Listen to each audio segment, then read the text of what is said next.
ഇസ്ലാം പാഠശാല Islamic website ഇസ്ലാം പാഠശാല.net മലയാളത്തിലെ ആദ്യത്തെ സമ്പൂർണ്ണ ഇസ്ലാമിക് വെബ്സൈറ്റ്.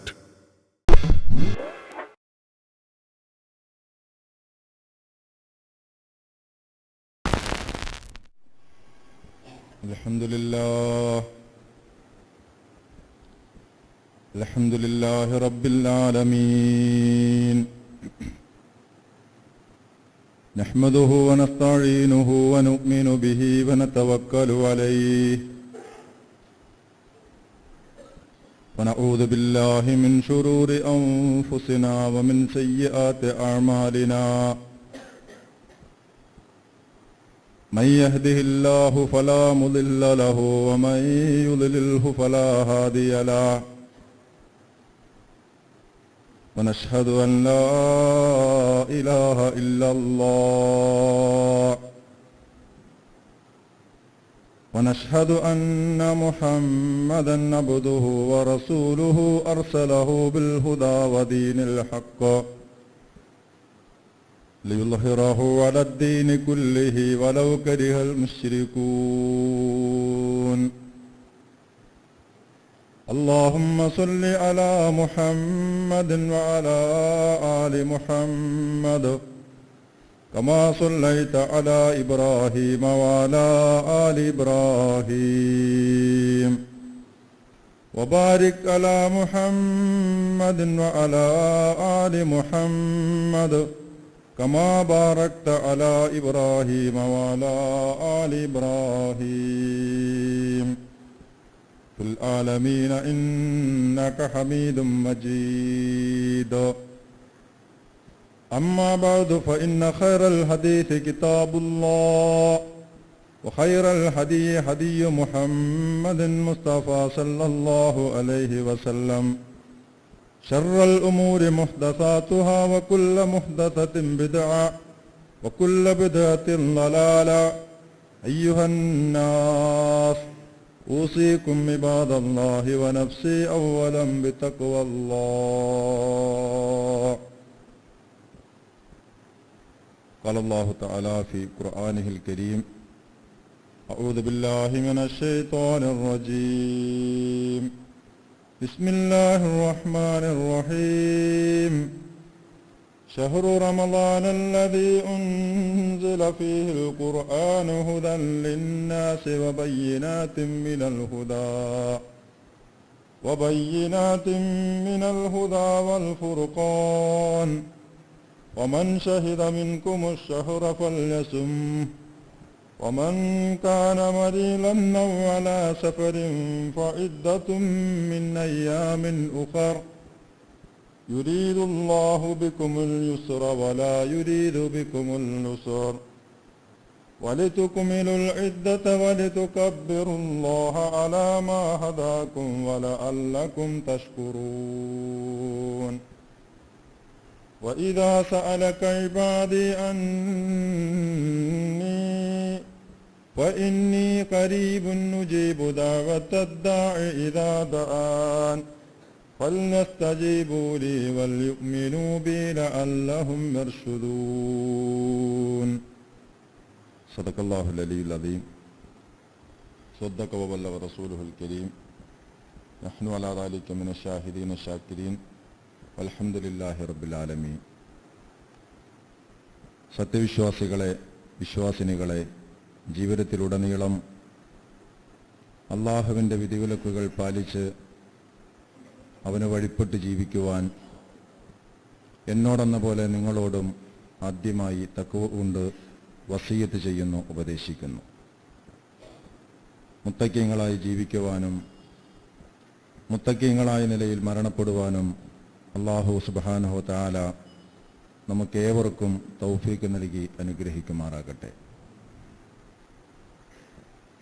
അല്ലാഹുവിൻ്റെ അപാരമായ അനുഗ്രഹത്താൽ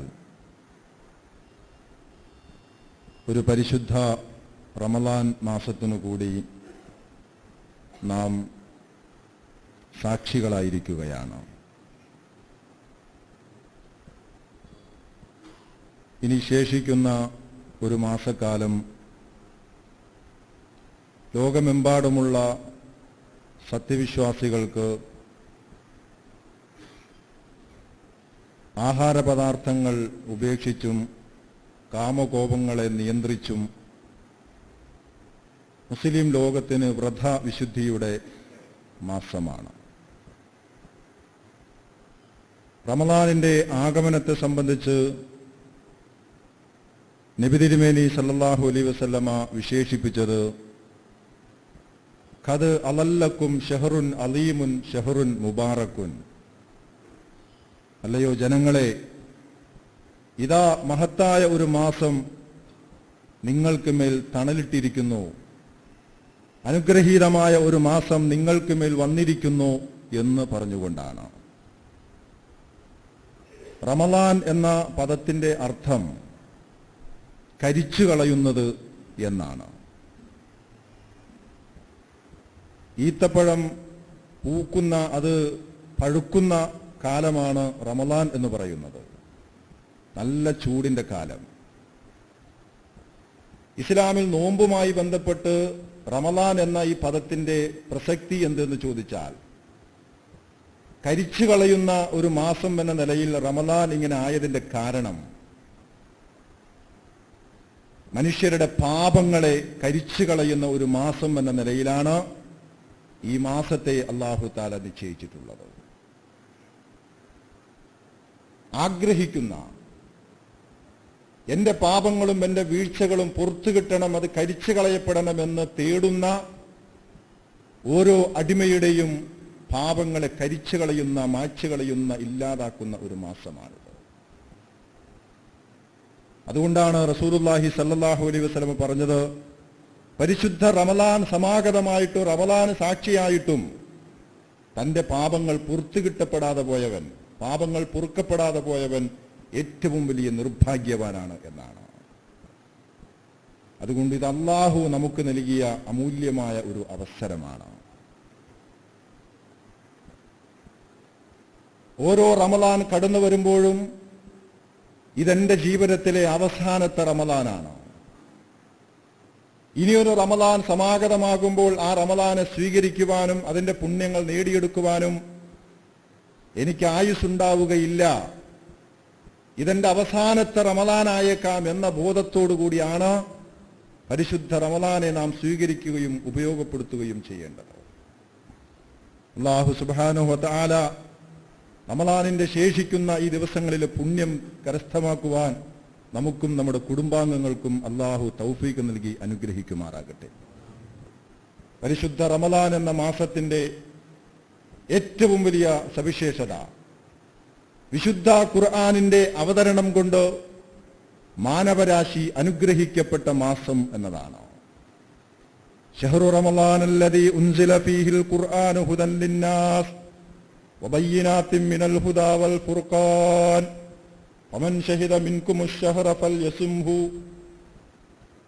ശഹ്റു റമളാൻ, റമളാൻ എന്ന ഈ മാസം, അല്ലദീ ഉൻസില ഫീഹിൽ ഖുർആൻ, അതിൽ ഖുർആൻ അവതരിക്കപ്പെട്ടു എന്നതാണ് അതിന്റെ പ്രത്യേകത.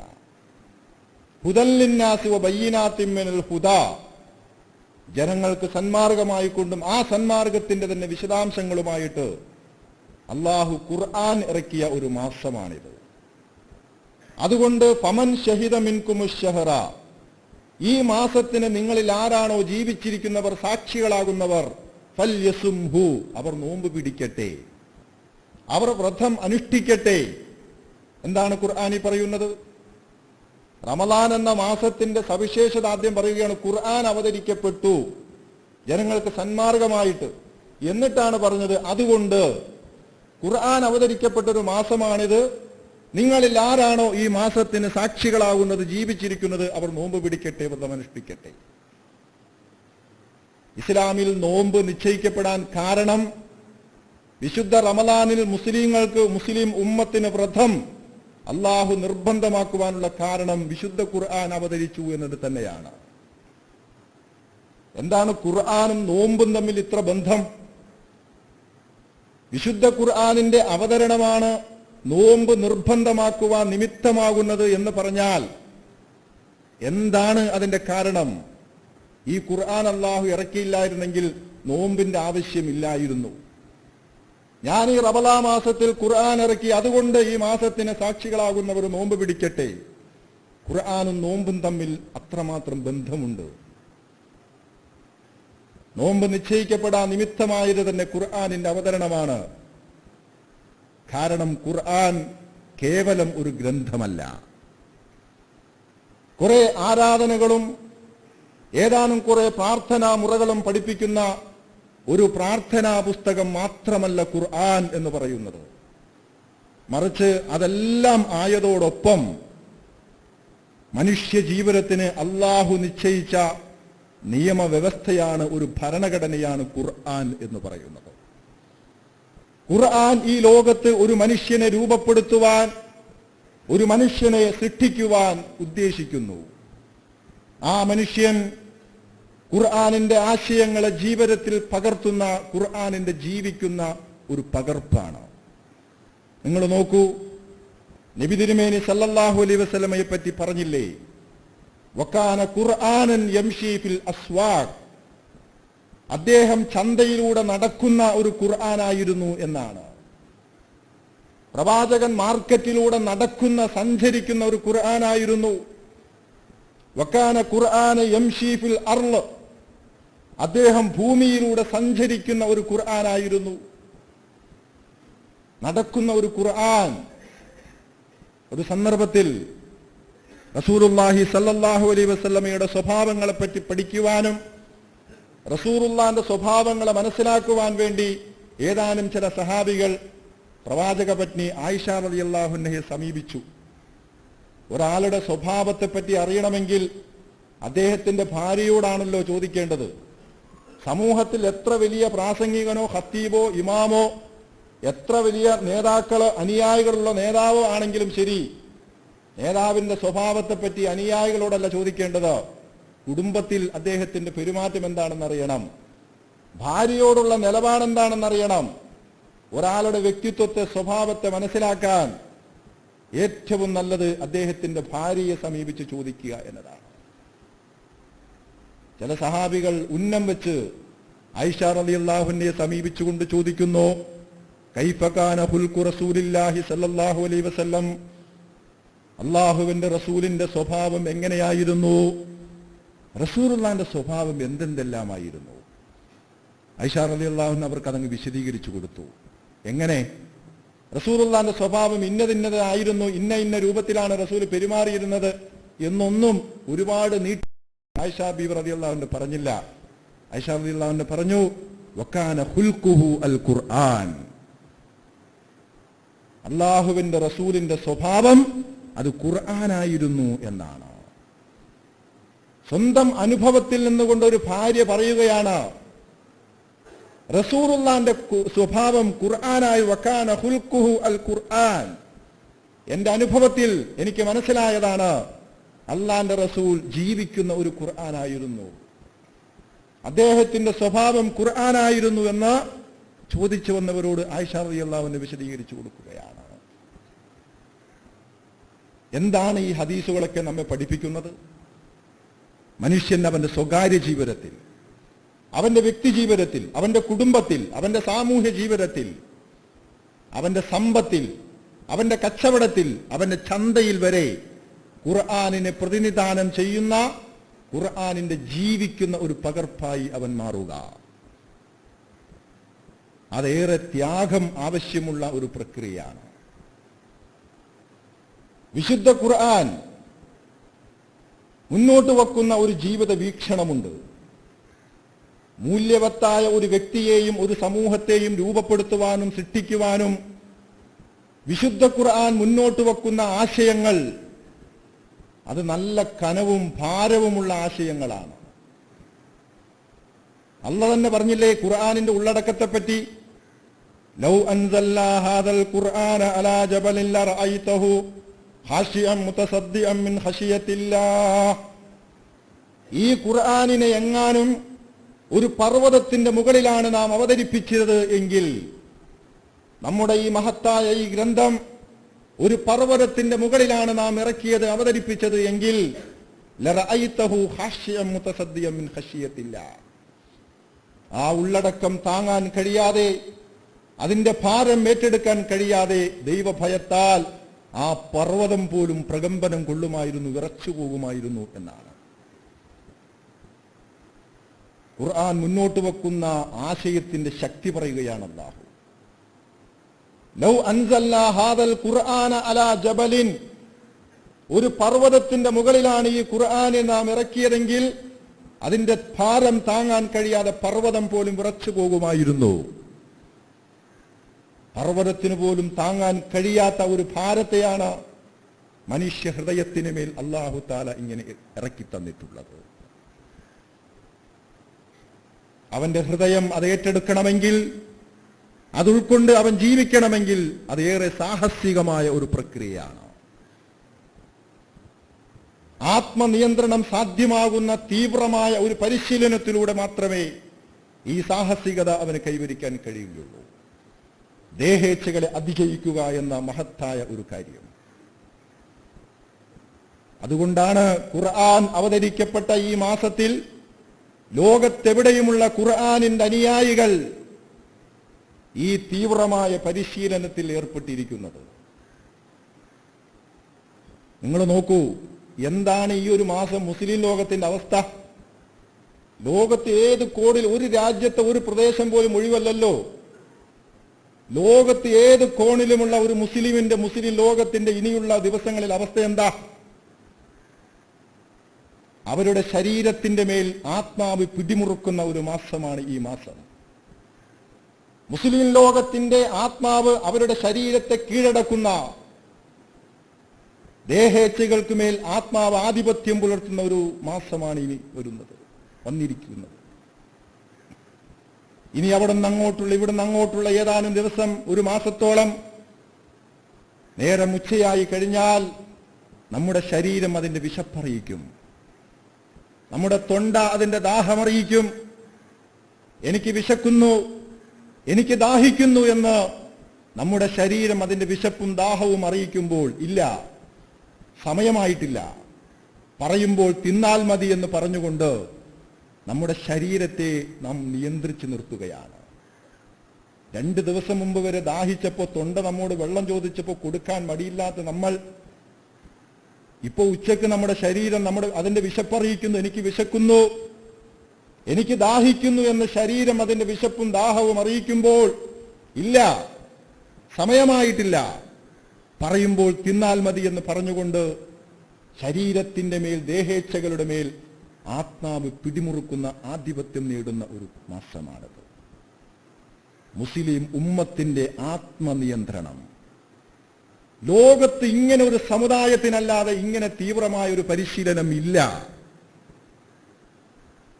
ലോകത്ത് ഒരു ഗ്രന്ഥവും അതിന്റെ വായനക്കാർക്ക്, ഒരു ഭരണഘടനയും അതിന്റെ വായനക്കാർക്ക് ഇതുപോലെ ഒരു പരിശീലനം നിശ്ചയിച്ചിട്ടില്ല, അള്ളാഹുവിന്റെ ഖുർആൻ അല്ലാതെ. നിങ്ങൾ നോക്കൂ, ലോകത്ത് ഏതെങ്കിലും ഒരു ഗ്രന്ഥമുണ്ടോ അത് വായിക്കുന്നവർക്ക് ഇങ്ങനെ ഒരു പരിശീലനം ഏർപ്പെടുത്തിയത്? ഇല്ല. ലോകത്തൊരു ഗ്രന്ഥവും ഒരു പുസ്തകവും അതിനെ വായിക്കുന്നവർക്ക് ഇങ്ങനെ ഒരു പരിശീലനം നിശ്ചയിച്ച്, അള്ളാഹുവിന്റെ ഈ ഗ്രന്ഥമല്ലാതെ. മുസ്ലിം ലോകം മറ്റു സമുദായങ്ങളിൽ നിന്ന് വേറിട്ട് നിൽക്കുന്ന എണ്ണമറ്റ ഒരുപാട് സവിശേഷതകളുണ്ട്. ഒന്ന്, ഖുർആനിന്റെ വക്താക്കളാണവർ. അതോടൊപ്പം ഈ ഉമ്മത്തിന്റെ ഏറ്റവും വലിയ ശേഷി അതിന്റെ ആത്മനിയന്ത്രണ ശേഷിയാണ്. പരിശുദ്ധ റമളാൻ സമാഗതമാകുമ്പോൾ മുസ്ലിം ലോകം ആ മാസത്തെ വരവേൽക്കുവാൻ കാണിക്കുന്ന ജാഗ്രത, താൽപര്യം, റസൂൽ എങ്ങനെയാണ് അതിനെ വിശദീകരിച്ചത്? ഇദാ ജാഅ റമളാൻ വഖാല ഖായിലുൻ യാ ബാഗിയൽ ഖൈരി അഖ്ബിൽ യാ ബാഗിയശ് ശർരി അക്സിർ. റമളാൻ സമാഗതമായി കഴിഞ്ഞാൽ വിളിച്ചു പറയുന്ന ഒരുവൻ വിളിച്ചു പറയും, അഥവാ ഒരു വിളിയാളൻ വിളിച്ചു പറയും, യാ ബാഗിയൽ ഖൈരി അഖ്ബിൽ, നന്മയെ ആഗ്രഹിക്കുന്നവരെ, പുണ്യങ്ങളെ തേടുന്നവരെ മുന്നോട്ട് വരൂ നിങ്ങൾ, നന്മ തേടുന്നവരെ മുന്നോട്ട് വന്നോളൂ നിങ്ങൾ. യാ ബാഗിയശർ, തിന്മ തേടുന്നവരെ അക്സിർ, നിൽക്കൂ അവിടെ, ഇത് നിങ്ങളുടെ മാസമല്ല. തിന്മ തേടുന്നവരെ നിൽക്കൂ, നന്മ തേടുന്നവരെ നിങ്ങൾ മുന്നോട്ട് വരൂ എന്ന് ഒരു വിളിയാളൻ വിളിച്ചു പറയുമെന്ന് റസൂൽ സല്ലല്ലാഹു അലൈഹി വസല്ലം പഠിപ്പിക്കുന്നു. പണ്ഡിതന്മാർ വിശദീകരിച്ചു, ഈ വിളിയാളൻ എന്ന് പറഞ്ഞാൽ റമളാൻ സമാഗതമാകുമ്പോൾ സത്യവിശ്വാസിയുടെ മനസ്സിൽ തന്നെ ഉള്ള ഉൾവിളിയാണ് എന്നാണ് പറയുന്നത്. മനുഷ്യരുടെ മനസ്സിൽ തന്നെ തികട്ടുന്ന റമളാനിനെ വരവേൽക്കാൻ വേണ്ടിയുള്ള മാനസികമായ തയ്യാറെടുപ്പിന്റെ പശ്ചാത്തലത്തിൽ റമളാനെ സ്വീകരിക്കുന്നതിന്റെ ഭാഗമായി വിശ്വാസികളുടെ ഹൃദയത്തിലുണ്ടാകുന്ന ഒരു ഉൾവിളിയാണതെന്നാണ് പറയുന്നത്. റമളാൻ വരികയാണ്, തിന്മകൾ മാറി നിൽക്കട്ടെ, പുണ്യം കടന്നു വരട്ടെ. ഈ സമുദായത്തിന്റെ കുറ്റവാളികൾ പോലും ഈ റമളാൻ ആദരിച്ചുകൊണ്ട്, നോമ്പ് പിടിക്കാത്തവർ പോലും റമളാൻ വരുമ്പോ ഒരുങ്ങുകയാണ്. മാറി നിൽക്കണം ഞങ്ങൾ ഈ മാസം. പിടിക്കാനും പുണ്യം തേടുന്നവരും ഓടി വരുന്നു. നമ്മുടെയൊക്കെ നാട്ടിൽ പൂർവികർ പണ്ടേ മുതലേ റമളാനെ സ്വീകരിക്കാൻ വേണ്ടി നടത്തിയ നീക്കങ്ങൾ, പരിശുദ്ധ റമളാൻ വരുന്നതിന്റെ ഒരു മാസം മുമ്പേ അല്ലെങ്കിൽ അതിനോട് അടുത്തൊക്കെ നമ്മുടെ ഉമ്മമാർ വീടുകളടച്ച് വൃത്തിയാക്കും, പരിസരമൊക്കെ ശുചീകരിക്കും, പുസ്തകങ്ങളൊക്കെ തട്ടിവെക്കും, നേരത്തെ പൊടിയൊക്കെ വറുത്തുവെക്കും. നിങ്ങൾ വിചാരിക്കുന്നു ഈ റമളാൻ എന്തിനാണ് ഈ പൊടി ഇങ്ങനെ ഒരുപാടുണ്ടാക്കുന്നത്? അത് ഭക്ഷണം കഴിക്കുവാനുള്ള താല്പര്യം കൊണ്ടല്ല. ഏതായാലും നോമ്പ് തുറക്കാൻ അല്പം ആഹാരം കഴിക്കണം. പൊടി നേരത്തെ വറുത്തു വെച്ചാൽ ആ വറുക്കാൻ ഉപയോഗിക്കുന്ന സമയം റമളാനിന് ഖുർആൻ ഓതാനും പ്രാർത്ഥിക്കുവാനും പടച്ചവനോട് അടുക്കുവാനും സമയമുണ്ടാക്കാൻ വേണ്ടിയിട്ട് നേരത്തെ തന്നെ, അതായിരുന്നു അവരുടെ നിയ്യത്ത്. ഇന്ന് നമ്മൾ ഈ ടിവിയിലൊക്കെ കാണും പോലെ റമളാൻ എന്ന് പറഞ്ഞ പലഹാര പരിപാടിയാണ് ഇവിടെ. നമ്മുടെയൊക്കെ പൂർവികർ അവർ നേരത്തെ പൊടിയൊക്കെ തയ്യാറാക്കി വെച്ചിരുന്നു, വറുത്തു വെച്ചിരുന്നു. എന്തിനാ? റമളാനായിക്കഴിഞ്ഞാൽ അതിന് സമയം കിട്ടില്ല. ആ സമയം ഖുർആൻ ഓതാൻ സമയം വേണം. അങ്ങനെ റമളാൻ ഇങ്ങ് വരുന്നതിന് മുമ്പ് ഒരു അനക്കമുണ്ടാക്കിയിരുന്നു. തലമുറയൊക്കെ മക്കളൊക്കെ എന്തോ ഒരു വലിയ സാധനം വരികയാണല്ലോ, എന്തോ ഒരു വലിയ സംഗതി വരികയാണ്, ഇങ്ങനെയൊക്കെ ഒരു ചിത്രം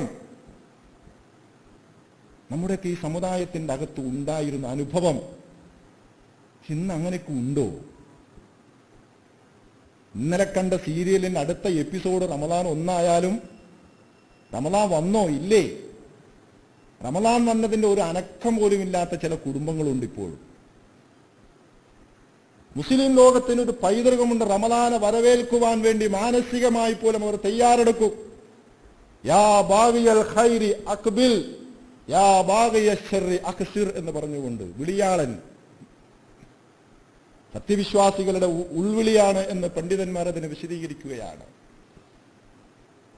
നിങ്ങൾ മനസ്സിലാക്കണം, മുസ്ലിം ഉമ്മത്തിന്റെ ജീവിതത്തിൽ പരിശുദ്ധ റമളാനിന്റെ പവിത്രതയും അതിന്റെ ചൈതന്യവും ഈ മാസത്തെ നാം തെറ്റിച്ചാൽ, ഈ മാസത്തിന്റെ പവിത്രത നാം കളഞ്ഞുകുളിച്ചാൽ, ഇതിന്റെ മാന്യതയെ നാം നഷ്ടപ്പെടുത്തിയാൽ ഈ ഉമ്മത്തിന്റെ നഷ്ടം വലുതാണ്. റസൂലുള്ളാഹി സ്വല്ലല്ലാഹു അലൈഹി വസല്ലം പറഞ്ഞു, ഇന്ന ഉമ്മത്തി ലം യഖ്സു മാ അഖാമു ശഹറ റമളാൻ. ഖീല യാ റസൂലല്ലാഹ് വമാ ഖിസിയുഹും ഫീ ഇളാഅത്തി ശഹറ റമളാൻ. റസൂൽ പറയണം, എന്റെ ഉമ്മത്ത്, എന്റെ സമുദായം ലം യഖ്സു, അവർ നിന്ദ്യരാവുകയില്ല, മാ അഖാമു ശഹറ റമളാൻ, റമളാനിന്റെ പവിത്രതയെ അവർ നിലനിർത്തുവോളം, റമളാൻ എന്ന ഈ മാസത്തെ ആദരിക്കുവോളം എന്റെ സമുദായം നിന്ദ്യരായി പോവുകയില്ല. ഹീല സഹാബത്ത് ചോദിക്കപ്പെട്ടു, അല്ലാഹുവിന്റെ റസൂലെ, യാ റസൂലല്ലാഹ് വമാ ഖിസിയുഹും ഫീ ഇളാഅത്തി ശഹ്രി റമളാൻ. റമളാനെ അനാദരിക്കുമ്പോ, റമളാനിന്റെ പവിത്രതയെ മാനിക്കാതെ വരുമ്പോ ഈ സമുദായത്തിനുണ്ടാകുന്ന നിന്ദ്യത, ഈ സമുദായത്തിന് സംഭവിക്കുന്ന ദുരന്തം എന്താണ്? റസൂൽ പറഞ്ഞു, ഖാല ഇന്തിഹാകുൽ മഹാരിമി വമൻ സനാ ഫീഹി വശരിബ ബിഹി ലഅനഹുല്ലാഹു ഫിസ് സമാവാതി ഇലാ മിസ്ലിഹി മിനൽ ഹൗൽ. റസൂൽ പറയണം, ഇന്തിഹാകുൽ മഹാരിമി ഫീഹി, ഈ മാസത്തിൽ അള്ളാഹുവിന്റെ വിലക്കുകളെ ഒരുത്തൻ ലംഘിച്ചാൽ, ഒരു സമയത്തും അള്ളാഹുവിന്റെ വിലക്കുകളെ ലംഘിക്കാൻ പാടില്ല. പക്ഷേ ഒരുത്തർ റമദാനിൽ തന്നെ അള്ളാഹുവിന്റെ ഏതെങ്കിലും ഒരു വിലക്കിനെ ലംഘിച്ചാൽ, വമൻ സനാ ഫീഹി വശരിബ ബിഹി, ഈ മാസത്തിൽ ഏതെങ്കിലും ഒരുത്തൻ വ്യഭിചാരത്തിന് പോവുകയോ മദ്യം കുടിക്കാൻ പോവുകയോ ചെയ്താൽ, ലഅനഹുല്ലാഹു വമൻ ഫിസ് സമാവാതി, എന്താണ് അവന് സംഭവിക്കുക? അള്ളാഹു അവനെ ശപിക്കും, ആകാശലോകത്ത് മുഴുവൻ മലക്കുകളും അവനെ ശപിക്കും. റമദാനിന്റെ പവിത്രത ഒന്ന് പരിഗണിക്കാൻ, അവൻ നോമ്പ് പിടിച്ചില്ല പോട്ടെ, ആ മാസത്തൊന്നും ബഹുമാനിക്കുക ആദരിക്കുക പോലും ചെയ്യാതെ ആ മാസത്തിലും അള്ളാഹുവിന്റെ അതിര് കടന്ന് നിയമം ലംഘിച്ച് വ്യഭിചാരവും കുടിയുമൊക്കെ നടത്തിയവൻ, റസൂൽ പറയുന്നു, അള്ളാഹുവും അവന്റെ മലക്കുകളും വാനലോകം മുഴുവൻ അവനെ ശപിച്ചുകൊണ്ടിരിക്കും. എന്നിട്ട് പറയണ ഫഇൻ മാത ബിഹാ ഫഇൻ മാത ഖബ്ല അൻ യുദ്രികഹു റമളാൻ ഫലൈസ ലഹു ഇൻദല്ലാഹി ഹസനതു യത്തഖി ബിഹിന്നാർ. ഇങ്ങനെയുള്ള അവൻ അടുത്ത റമളാൻ വരുന്നതിന് മുമ്പെങ്ങാനും മരണപ്പെട്ടാൽ, അടുത്ത റമളാൻ വരുന്നതിന് മുമ്പെങ്ങാനുമാണ് അവൻ മരിച്ചു പോകുന്നതെങ്കിൽ, അവൻ ചെയ്ത ഒരു നന്മയും നരകത്തിൽ നിന്ന് അവനെ തടഞ്ഞു നിർത്തുകയില്ല.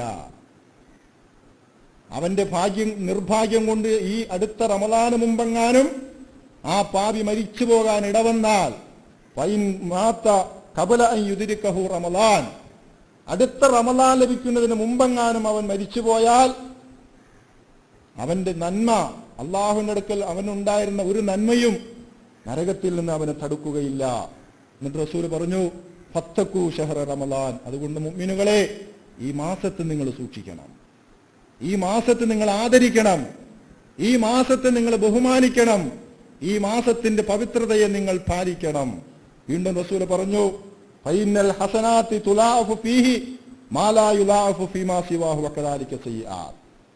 ഈ മാസത്തിൽ നിങ്ങൾ ചെയ്യുന്ന നന്മ അതിന് ഇരട്ടിയായി അള്ളാഹു പ്രതിഫലം നൽകും. ഈ മാസത്തിൽ നിങ്ങൾ ചെയ്യുന്ന നന്മക്ക് മറ്റേത് മാസത്തെക്കാളും കാലത്തെക്കാളും ഇരട്ടി പ്രതിഫലം തരും. വകദാലിക സയ്യിആത്തു, ഇപ്രകാരം തന്നെയാണ് തിന്മയും. ഈ മാസത്തിൽ തിന്മ ചെയ്താൽ, ഈ മാസം സാധാരണ അള്ളാഹുവിന് തിന്മയോടൊരു നിലപാടുണ്ട്, അത് റസൂൽ പഠിപ്പിച്ചിട്ടുണ്ടല്ലോ. മൻ അമില ഹസനത്തൻ, ആരെങ്കിലും ഒരു നന്മ ചെയ്താൽ ആ നന്മയെ അള്ളാഹു താല 10 ഇരട്ടി മുതൽ 70 ഇരട്ടിയായി വരെ അള്ളാഹു അതിനെ വളർത്തും വർദ്ധിപ്പിക്കും എന്നാണ്. എന്നാൽ വമൻ അമില സയ്യിഅത്തൻ, ആരെങ്കിലും ഒരു തിന്മ ചെയ്താൽ അള്ളാഹു ആ തിന്മയെ ഒറ്റ തിന്മയായിട്ട് രേഖപ്പെടുത്താറുള്ളൂ. അള്ളാഹു തന്റെ അടിമകളോട് കാണിക്കുന്ന ഔദാര്യത്തിന്റെ ഒരു നിലപാടാണത്. ഒരടിമ ഒരു നന്മ ചെയ്താൽ അതിനെ 10ഉം 70ഉം ഇരട്ടിയായി അള്ളാഹു രേഖപ്പെടുത്തും. ഒരു തിന്മ ചെയ്താലോ അതിനെ ഒറ്റ തിന്മയായിട്ട് അള്ളാഹു രേഖപ്പെടുത്തുള്ളൂ. പക്ഷെ റമദാൻ അങ്ങനെയല്ല. റമദാനിൽ ഒരാൾ നന്മ ചെയ്താൽ ഇരട്ടി പ്രതിഫലം 700 ഇരട്ടി വരെ കൊടുക്കും. റമദാനിൽ ഒരുത്തൻ തിന്മ ചെയ്താൽ ആ തിന്മയെ അള്ളാഹു ഇരട്ടിയായി രേഖപ്പെടുത്തും. കാരണം ഒരിക്കലും ചെയ്യാൻ പാടില്ലാത്തൊരു മാസമാണ്. ആ നിലപാട് അള്ളാഹു റമദാനിൽ തെറ്റിക്കുകയാണ്. കാരണം ഈ മാസത്തിന് അള്ള കൊടുത്തൊരു പവിത്രതയാണ്. അതുകൊണ്ടാണ് റസൂല് പറഞ്ഞത്, ഫത്തഖൂ ശഹ്റ റമളാൻ, ഈ മാസത്തെ നിങ്ങൾ സൂക്ഷിക്കണം, ഈ മാസത്തിന്റെ പവിത്രത നിങ്ങൾ കളഞ്ഞു കുരിക്കരുത് എന്നാണ്. എന്താണ് ഹദീസിന്റെ തുടക്കം പറഞ്ഞത്? എന്റെ ഉമ്മത്ത് റമളാൻ എന്ന മാസത്തെ ആദരിക്കുവോളം അവർ നിന്ദ്യരായി പോവുകയില്ല. ഞാൻ എൻ്റെ മുന്നിലിരിക്കുന്ന യുവാക്കളോടും സത്യവിശ്വാസികളോടും സഹോദരിമാരോടും വളരെ ഗൗരവത്തോടെ നിർത്തുകയാണ്. മുസ്ലിം ഉമ്മത്തിന് അവരുടെ ആത്മനിയന്ത്രണത്തിൽ ഈ ഖുർആനിനെ അവരുടെ ഹൃദയം ഏറ്റെടുക്കുവാൻ വേണ്ടി അല്ലാഹു തആല നിശ്ചയിച്ച ഒരു പരിശീലന മാസമാണ്. അതുകൊണ്ട് ഈ മാസത്തെ അതിൻ്റെ മുഴുവൻ പവിത്രതയോടും കൂടി നേടിയെടുക്കുവാനും അതിനെ ഉൾക്കൊള്ളുവാനും അതിൻ്റെ പുണ്യം നേടിയെടുക്കുവാനും നമുക്ക് കഴിയണം. റമദാനിലെ നോമ്പിലൂടെ നാം നേടിയെടുക്കണമെന്ന് അല്ലാഹു പറഞ്ഞ ഗുണം തഖ്വ എന്ന് പറയുന്ന ഗുണമാണ്. ലഅല്ലക്കും തത്തഖൂൻ, നിങ്ങൾ തഖ്വ ഉള്ളവരാകുന്നതിന് വേണ്ടി, നിങ്ങളുടെ മനസ്സിന് തഖ്വ കിട്ടാൻ. എന്താണ് ഈ തഖ്വ? വിശുദ്ധ ഖുർആൻ തഖ്വയെ ഒരു പാഥേയത്തോട് ഉപമിക്കുന്നുണ്ട്. പാഥേയം എന്താണ്? പാഥേയം എന്ന് പറഞ്ഞാൽ യാത്രക്ക് വേണ്ടി ഒരു മനുഷ്യൻ നടത്തുന്ന ഒരുക്കത്തെയാണ് വെള്ളം, വസ്ത്രം, മറ്റ് സാധനങ്ങൾ. ഇതിനാണ് പാഥേയം എന്ന് പറയുന്നത്. ഖുർആൻ തഖ്വയെ ഉപമിക്കുന്നു തസവ്വദൂ ഫഇന്ന ഖൈറസ്സാദി തഖ്വ. തസവ്വദൂ, നിങ്ങൾ പാഥേയം ഒരുക്കൂ, യാത്രയ്ക്ക് വേണ്ട ഒരുക്കങ്ങൾ നിങ്ങൾ നടത്തിക്കോളൂ. ഫഇന്ന ഖൈറസ്സാദി തഖ്വ, ഏറ്റവും നല്ല പാഥേയം അത് തഖ്വയാണ്. യാത്രയ്ക്ക് വേണ്ടി ഒരുങ്ങിക്കോളൂ നിങ്ങൾ, എന്നാൽ ഏറ്റവും ഉത്തമമായ ഒരുക്കം പാഥേയം തഖ്വ എന്ന പാഥേയമാണ്. ഒരു യാത്ര പോകുമ്പോൾ ആ യാത്രക്ക് വേണ്ട ഒരുക്കം നടത്താത്തവൻ മഹാവിഡ്ഢിയാണ്, വിവേകശൂന്യനാണവൻ. അല്ലാഹു പറയുന്നു, യാത്രക്ക് ഒരുങ്ങുക നിങ്ങൾ, ആ യാത്രയിൽ ഏറ്റവും നല്ല പാതയും തഖ്വയാണ്. നാം മനസ്സിലാക്കണം, നമ്മളെല്ലാവരും ഒരു യാത്രക്ക് ഒരുങ്ങിക്കൊണ്ടിരിക്കുന്നവരാണ്. നമ്മളെല്ലാവരും ഒരു യാത്ര പോകാൻ സജ്ജരായിരിക്കുകയാണ്. ആ യാത്ര തിരിച്ചു വരാത്ത യാത്രയാണ്. ആ യാത്ര തുടങ്ങിക്കഴിഞ്ഞാൽ പിന്നെ ഭാര്യയിലേക്കോ മക്കളിലേക്കോ നമ്മുടെ സ്നേഹബന്ധുക്കളിലേക്കോ തിരിച്ചു വരാനോ അവരെ കാണാൻ കഴിയാത്തൊരു യാത്ര, മടക്കമില്ലാത്തൊരു യാത്രയാണ്. ആ യാത്രക്ക് നമ്മളെ കൊണ്ടുപോകാനുള്ള വാഹനം അതാ മഹല്ല് പള്ളികളിൽ നമ്മളെ കൊണ്ടുപോകാനുള്ള വാഹനം സന്തോക്ക് അവിടെ തയ്യാറാക്കി വെച്ചിട്ടുണ്ട്. ഇപ്പോ ഒരാളെ അതിൽ കൊണ്ടുപോവുകയാണ്, അടുത്ത ഊഴം നിന്റേതാണ്. വൈദാ ഹമൽത ഇലൽ ഖുബൂരി ജനാസതൻ ഫലം ബിഅന്നക ബഅദഹാ മഹ്മൂലു. ഒരുപാട് സന്തോക്കിന്റെ കാലിൽ പിടിച്ചിട്ടുള്ളവരാണ് നമ്മൾ. ഒരുപാട് മയ്യത്തുകളെ ചുമന്ന് മയ്യത്ത് കട്ടിലിൽ കൈ പിടിച്ചിട്ടുള്ളവരാണ് നമ്മൾ. ഒരു കവി പറയുകയാണ്, വൈദാ ഹമൽത ഇലൽ ഖുബൂരി ജനാസതൻ, ഏതെങ്കിലും ഒരു ജനാസയെ, ഒരു മയ്യത്തിനെ ഖബറിലേക്ക് കൊണ്ടുപോകുമ്പോൾ ചുമക്കുന്നവരുടെ കൂട്ടത്തിൽ നീ ഉണ്ടെങ്കിൽ ഫഅലം, നീ അറിയണം, അന്നക ബഅദഹാ മഹ്മൂൽ, നീയും ഇതുപോലെ ഈ വാഹനത്തിൽ ഒരിക്കൽ ചുമക്കപ്പെടേണ്ടവനാണ്, നീയും ഇതുപോലെ ഈ വാഹനത്തിൽ ചുമക്കപ്പെടുന്നവനാണ് എന്ന ബോധത്തോടുകൂടി ഈ മയ്യത്ത് കട്ടിലിനെ നീ ചുമക്കുക. ഇദാ ഹമൽത ഇലൽ ഖുബൂരി ജനാസതൻ, ആ യാത്രക്ക് വേണ്ടിയുള്ള പാഥേയമാണ് തഖ്വ എന്ന് പറയുന്ന പാഥേയം. ആ യാത്ര എപ്പോ തുടങ്ങും ഒരറിവും നമുക്കില്ല. അതുകൊണ്ട് ഈ പാതയെ എപ്പോഴും ഇപ്പൊ മരിച്ചോട്ടെ, ഞാൻ ഖേദിക്കുന്നില്ല, കാരണം എൻ്റെ കയ്യിൽ ആ പാഥേയം ഉണ്ട്. ആ യാത്ര തുടങ്ങിക്കോട്ടെ, എൻ്റെ കയ്യിൽ ആ പാഥേയം ഉണ്ട്, ആ പാതയും ഞാൻ ഒരുക്കുകയാണ് റമദാനിലൂടെ. ഈ ബോധത്തോടുകൂടി ആയിരിക്കണം പരിശുദ്ധ റമദാനെ നാം സമീപിക്കേണ്ടത്. അതുകൊണ്ട് സഹോദരീ സഹോദരന്മാർ, അല്ലാഹു സുബ്ഹാനഹു വ തആല ആ യാത്രക്ക് വേണ്ടി ഒരുക്കം നടത്തുന്നതിന്റെ ഭാഗമായി നമുക്ക് നൽകിയിട്ടുള്ള വാഗ്ദാനങ്ങൾ ചൊരിഞ്ഞുകൊണ്ട് അവൻ നമുക്ക് സമർപ്പിച്ചിട്ടുള്ള റമദാൻ എന്ന അമൂല്യമായ അവസരം, മുസ്ലിം ലോകത്തിന്റെ ആത്മനിയന്ത്രണത്തിന്റെ അവസാനത്തെ ഒരു അടയാളം. ഈ മാസത്തെ നാം തെറ്റിച്ചാൽ ഈ ഉമ്മത്ത് നിന്ദ്യരായി പോകും. ഖുർആൻ അതിന്റെ വാഹകർക്ക് നിശ്ചയിച്ച ഈ പരിശീലനത്തെ അതിന്റെ മുഴുവൻ ചൈതന്യത്തോടും പവിത്രതയോടും കൂടി സമീപിക്കുക. അള്ളാഹു കനിഞ്ഞരുളുന്ന മുഴുവൻ അനുഗ്രഹത്തെയും നേടിയെടുക്കുന്ന, അവന്റെ പുണ്യം നേടിയെടുക്കാൻ ഓടിയെടുക്കുന്ന, സ്വർഗം നേടുന്ന, അവന്റെ പാപമോചനത്തെ തേടുന്ന, അവന്റെ കാരുണ്യത്തെ തേടുന്ന ദാസന്മാരിൽ പെടാൻ പടച്ചറബ് നമുക്ക് ഏവർക്കും തൗഫീഖ് നൽകി അനുഗ്രഹിക്കുമാറാകട്ടെ.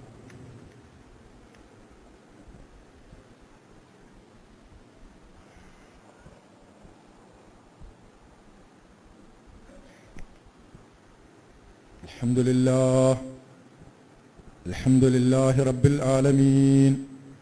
നഹ്മദുഹു വനസ്തഈനുഹു വനുഅ്മിനു ബിഹി വനതവക്കലു അലൈഹി ونعوذ بالله من شرور أنفسنا ومن سيئات أعمالنا من يهده الله فلا مضل له ومن يضلله فلا هادي له ونشهد أن لا إله إلا الله الملك القدوس السلام المؤمن المهيمن العزيز الجبار المتكبر سبحان الله عما يشركون.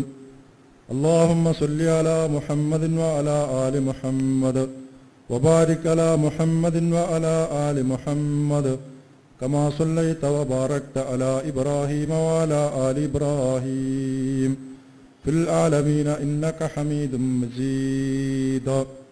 أيها الناس أوصيكم عباد الله ثانيا بتقوى الله യാ അയ്യുഹല്ലദീന ആമനു തഖുല്ലാഹ ഹഖ തുഖാതിഹി വലാ തമൂതുന്ന ഇല്ലാ വഅൻതും മുസ്ലിമൂൻ. സത്യവിശ്വാസികളെ, വിശ്വാസിനികളെ, അല്ലാഹുവിനെ ഭയന്ന് അവൻ്റെ വിധിവിലക്കുകൾക്ക് വിധേയരായി തഖ്വ കരസ്ഥമാക്കുന്ന ദാസന്മാരുടെ കൂട്ടത്തിൽപ്പെടാൻ, തഖ്വ നേടിയെടുക്കുവാൻ പരമാവധി പരിശ്രമിക്കണമെന്ന് എന്നോടും നിങ്ങളോടും ഒരിക്കൽ കൂടി വസിയത്ത് ചെയ്യുന്നു, ഉപദേശിക്കുന്നു.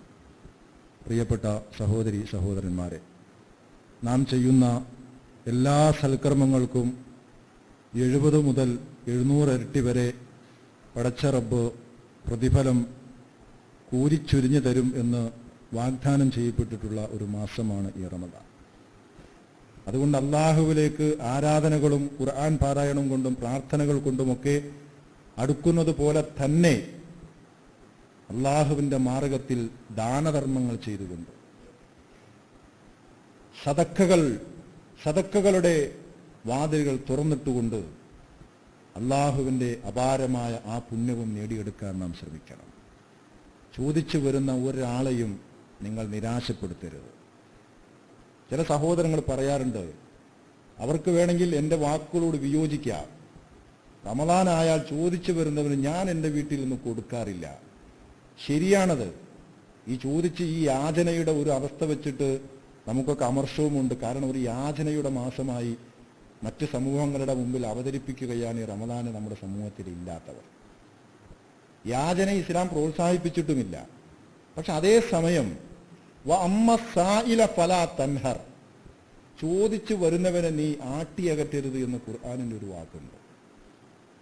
നമ്മൾ നീരസം പ്രകടിപ്പിച്ചോളൂ, പക്ഷെ തരില്ല എന്നൊക്കെയുള്ള കട്ടായം പറച്ചിൽ. ഞാൻ കാരണം ഈ ഗൗരവം കൊടുക്കേണ്ട കാരണം ആ ഫലാ തൻഹർ എന്ന് പറയുന്ന ആ വാക്ക് വല്ലാത്തൊരു വാക്കാണ്. ചോദിച്ചു വരുന്നവനെ നീ ആട്ടിയകറ്റരുത് എന്നതാണ്. നമുക്ക് പറയാം, ഇങ്ങനെ വരരുത് കേട്ടോ, നിങ്ങൾ ഇന്ന കേന്ദ്രങ്ങളെ സമീപിക്കൂ, നിങ്ങളുടെ പ്രശ്നങ്ങൾ സക്കാത്ത് കമ്മിറ്റികളൊക്കെ പറ്റി അവർക്ക് വിവരം കൊടുക്കാം. പക്ഷെ ചോദിച്ചു വരുന്നവരടക്കമുള്ള അവശരായ ആളുകളെ നാം മറക്കരുത്. ഈ മാസത്തിൽ അല്ലാഹുവിലേക്ക് അടുക്കുന്നത് പോലെ തന്നെ അവൻ്റെ അടിമകളോട് ഔദാര്യത്തിൻ്റെ കരങ്ങളുമായി അടുക്കുവാൻ നോമ്പ് തുറപ്പിച്ചുകൊണ്ട്, ആരെങ്കിലും ഒരു നോമ്പുകാരനെ, പട്ടിണിക്കാരനായ ഒരു നോമ്പുകാരനെ നോമ്പ് തുറപ്പിച്ചാൽ സഖൈതുഹു മിൻ ഹൗലി, എൻ്റെ ഹൗലിൽ നിന്ന് ഞാനവനെ വെള്ളം കുടിപ്പിക്കും. ആരുടെയും ദാഹം തീർക്കാൻ ഒരു മാർഗവുമില്ലാത്ത മഹ്ശറയുടെ പൊള്ളുന്ന നാളിൽ നോമ്പുകാരനെ നോമ്പ് തുറപ്പിച്ചവൻ, അവന് എൻ്റെ ഹൗലിൽ നിന്ന് ഞാൻ വെള്ളം കൊടുക്കും. മാത്രമല്ല ആ നോമ്പുകാരൻ്റെ പ്രതിഫലത്തിന് തുല്യമായ പ്രതിഫലം നോമ്പ് തുറപ്പിച്ചവരും കിട്ടും. നോമ്പുകാരൻ്റെ പ്രതിഫലത്തിൽ നിന്നൊന്നും കുറയുകയുമില്ല എന്നാണ്. ഇതൊക്കെ വലിയ പുണ്യമുള്ള പ്രതിഫലമുള്ള കാര്യം. മുസ്ലിം ഉമ്മത്തിന് ഒരുപാട് മൂല്യങ്ങൾ തരുന്ന ഒരു മാസമാണ് ഈ റമദാൻ. മുസ്ലിം ഉമ്മത്തിന് ആത്മനിയന്ത്രണത്തിന്റെ പാഠം പഠിപ്പിക്കുന്നതോടൊപ്പം ലോകത്ത് മുസ്ലിങ്ങളെ പോലെ ഔദാര്യം ചെയ്യുന്ന ഒരു ഉമ്മത്ത് വേറെ ഉണ്ടോ? ഇല്ല. എന്താ കാരണം? ഈ ഉമ്മത്ത് ഒരുപാട് ശീലങ്ങൾ നേടുന്നവരാണ്. ഈ ഉമ്മത്ത് ഒരുപാട് പാഠങ്ങൾ പഠിപ്പിക്കപ്പെടുന്നവരാണ്. അതുകൊണ്ട് അള്ളാഹുവിൻ്റെ കൽപ്പനക്കും അവൻ്റെ വിളിക്കുമൊക്കെ ഉത്തരം നൽകിക്കൊണ്ട് ആ രംഗത്തും പടച്ചവനോട് അടുക്കാൻ നാം കൂടുതൽ ശ്രമിക്കണം. ഒരു കാര്യം ഞാൻ പ്രത്യേകം ഉണർത്തുകയാണ്. നമ്മുടെ ഈ പള്ളി അള്ളാഹുവിൻ്റെ അനുഗ്രഹത്താൽ വളരെ നല്ല നിലയിൽ തുടക്കം മുതൽ തന്നെ പ്രവർത്തിക്കുന്ന, മുന്നോട്ട് പോകുന്ന ഒരു പള്ളിയാണ്. ഈ പള്ളിയുടെ വലിപ്പവും ഇതിൻ്റെ സൗകര്യവും ഒക്കെ കാണുമ്പോൾ ചില സഹോദരങ്ങളിങ്ങനെ ഒരുപാട് കാശുള്ള ആളുകൾ ഇത് നടത്തുന്നു എന്നാണ്. അല്ല, ഇത് ഗൾഫിലെ 2 അറബികൾ ചേർന്ന് നമുക്ക് പണിത് തന്ന ഒരു പള്ളിയാണ്. ഈ പള്ളിയുടെ നടത്തിപ്പിന് ഒരു മാസം 45,000-ഓളം രൂപ ഒരു മാസം ആവശ്യമാണ്. വെള്ളം, കറണ്ട്, ഇതിൻ്റെ പരിപാലനം ഉൾപ്പെടെ വളരെ ഭംഗിയായി നമ്മുടെയൊക്കെ വീട് സംരക്ഷിക്കുന്നത് പോലെ തന്നെ എല്ലാ സൗന്ദര്യത്തോടും ആദരവോടും കൂടി ഈ പള്ളി പരിപാലിക്കപ്പെടുന്നുണ്ട് ഇവിടെ. അതിനെ നിലനിർത്തുവാനും അള്ളാഹുവിൻ്റെ ഈ സുന്ദരമായ ഭവനം അതിൻ്റെ എല്ലാ ചൈതന്യത്തോടുകൂടി നിലനിർത്തുവാൻ നിങ്ങളുടെ സഹായം ആവശ്യമാണ്. നിങ്ങളെല്ലാവരും ഈ പരിശുദ്ധ റമദാനിൽ അള്ളാഹുവിൻ്റെ പുണ്യം ഒരുപാട് ലഭിക്കുന്ന ഈ മാസത്തിൽ നിങ്ങൾ ഈ പള്ളിക്ക് വേണ്ടി കാര്യമായി എന്തെങ്കിലും ചെയ്യണമെന്ന് ഞാൻ നിങ്ങളെ ഉണർത്തുകയാണ്. ഇതാണൊരു അവസരം. ഇതിനു മുമ്പ് പള്ളിക്ക് വേണ്ടി പ്രത്യേക ആവശ്യം നിങ്ങളോട് പറഞ്ഞിട്ടില്ല. അതുകൊണ്ട് പ്രത്യേകം നിങ്ങൾ ശ്രദ്ധിക്കുകയും ഇന്ന് നമ്മുടെ ഈ പള്ളിയുടെ 2 കവാടത്തിലും ഒരു സംവിധാനം ഒരുക്കിയിട്ടുള്ളൊരു പാത്രം, നിങ്ങളാൽ കഴിയുന്ന തുക നിങ്ങളിൽ ഇടുകയും ആരെങ്കിലും കണ്ടില്ലെങ്കിൽ അത് തേടിപ്പിടിച്ച് ചെന്ന് നിങ്ങൾ അതിനോട് സഹകരിക്കണമെന്ന് അള്ളാഹുവിൻ്റെ പേരിൽ ഉണർത്തുകയാണ്. പടച്ച റബ്ബ് നാം ചെയ്യുന്ന എല്ലാ ദാനങ്ങൾക്കും നാം സൽക്കർമ്മങ്ങൾക്കും അർഹമായ പ്രതിഫലം നൽകി സ്വർഗം കൊണ്ട് നമ്മെ അനുഗ്രഹിക്കുമാറാകട്ടെ. അല്ലാഹുമ്മ ഗ്ഫിർ ലിൽ മുഅ്മിനീന വൽ മുഅ്മിനാത്ത് വൽ മുസ്ലിമീന വൽ മുസ്ലിമാത്ത് അൽ അഹ്യാഇ മിൻഹും വൽ അംവാത്ത് ഇന്നക മുജീബുദ് ദഅവാതി യാ ഖാദിയൽ ഹജ്ജാത്ത് طيب ثراهم وجعل الجنة مأواهم ربنا تقبل منا إنك أنت السميع العليم وتب علينا إنك أنت التواب الرحيم واغفر لنا يا غافر المذنبين وارحمنا بأنواع رحمتك يا أرحم الراحمين اللهم أجرنا من النار اللهم أجرنا من النار اللهم لا تشفي خلقنا بالنار ولا تجعلنا من حطب النار وأدخلنا الجنة يا رب العالمين اللهم ارحمنا يا أرحم الراحمين اللهم ارحمنا يا أرحم الراحمين اللهم اشف أمراضنا يا شافي الأمراض واشف أمراضنا وأمراض والدينا يا رب العالمين ربنا اغفر لنا ولإخواننا الذين سبقونا بالإيمان ولا تجعل في قلوبنا غلا للذين آمنوا ربنا إنك رؤوف رحيم.